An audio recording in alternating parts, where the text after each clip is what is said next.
चकबंदी पूर्ण करने को कलेक्ट्रेट पर घरजी भाकियू अराजनीतिक।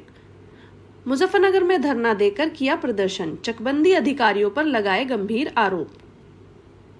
मुजफ्फरनगर में शुक्रवार को भारतीय किसान यूनियन अराजनीतिक के मंडल अध्यक्ष नीरज पहलवान के नेतृत्व में किसानों ने प्रदर्शन कर धरना दिया। किसानों ने जिले के गांव पुरबालियान की चकबंदी में किसानों की जमीनों पर चकबंदी विभाग के कर्मचारियों द्वारा कब्जे दिलाने और जिनकी जमीनें छूटी हैं उन्हें 6 महीने बाद भी जमीन नहीं मिलने के विरोध में प्रदर्शन किया।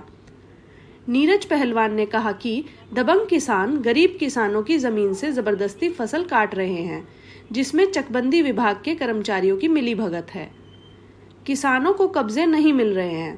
किसानों की समस्याओं का संज्ञान लेकर जिलाधिकारी ने किसानों से वार्ता कर संज्ञान लेते हुए चकबंदी के अधिकारियों को मौके पर बुलाकर तुरंत कार्रवाई करने के निर्देश देते हुए कहा कि जिन किसानों की भूमि छूट चुकी है उन्हें कब्जा दिलाया जाए और जो गांव में आपसी सहमति से चकबंदी प्रक्रिया के बारे में ग्राम वासियों की बात तय हुई है, अगर कोई उसको भंग करने का प्रयास करे तो उसके खिलाफ सख्त कार्रवाई की जाए।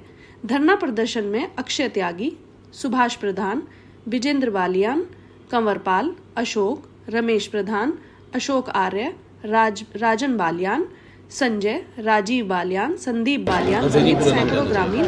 नीरज पहलवान, मंडल अध्यक्ष, भारतीय किसान यूनियन अराजनीतिक।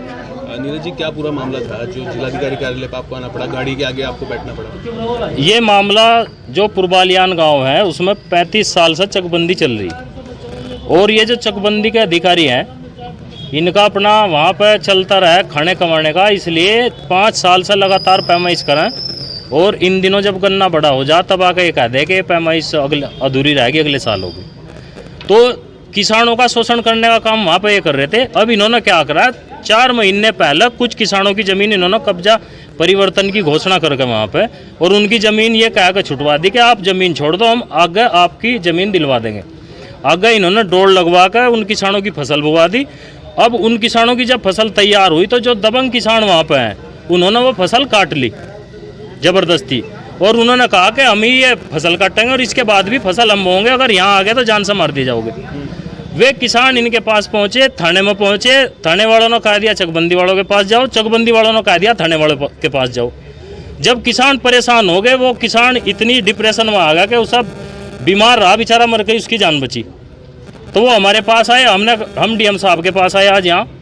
डीएम साहब मुलाकात करी? हाँ, डीएम साहब ने तुरंत हमें बुलवाया और डीएम साहब ने उन्हें कड़ी फटकार लगाई कि जो नियम अनुसार जब कब्जा परिवर्तन की वहाँ घोषणा होली, वहाँ पे कमेटी बनकर ये तय हुआ था कि डोल और सेक्टर अभी निकल जाएंगे, सब जो बच रहे 2-3-4 सेक्टर बच रहे और जितना भी पेडी गन्ना है वो 31 दिसंबर तक खाली कर दिया जाएगा। उसके बाद कोई किसान फसल नहीं बोएगा और 31 जनवरी तक जो पौधा फसल होती है वो काट ली जाएगी। उसके बाद सभी अपने पर काबिज हो जाएंगे। लेकिन ये लोग, इसमें एक कानून वो है देविंदर कानून को, वो चाहता है कि यहाँ से इस गांव का बिल्कुल बेड़ा गर्क करके तू जा। जिलाधिकारी ने क्या? जिलाधिकारी महोदय ने यह कहा सीओ और एसओसी दोनों को बुलवा के कि अगर जैसे गांव में तय हुआ और जो यहाँ पर भी किसान आए हैं इनकी कमिटमेंट जो हमने किया है, अगर इसके अनुसार काम नहीं हुआ तो आप लोगों को सस्पेंड किया जाएगा। कुछ पैसे का मामला था, लेन देन का मामला, वो भी बता रहे थे आप। कुछ पैसा लेन देन का बहुत किसान कह रहे हैं, लेकिन हम नहीं चाहते कोई ऐसे विवाद में हम अपना काम कराना। आकर इन्होंने ये और कहा कि अब बंद करा लो चाहे चलवा लो चकबंदी। 35 साल से जब आधे लोगों के कब्जे हो गए, 70-75% चकबंदी का कार्य पूरा हो लिया, अब ये लोग कह रहे हैं कि अब बंद करा लो। अगर बंद होगी तो वहाँ लोग उजड़ जाएंगे, कटोरे हाथ में आ गए सबके वहाँ।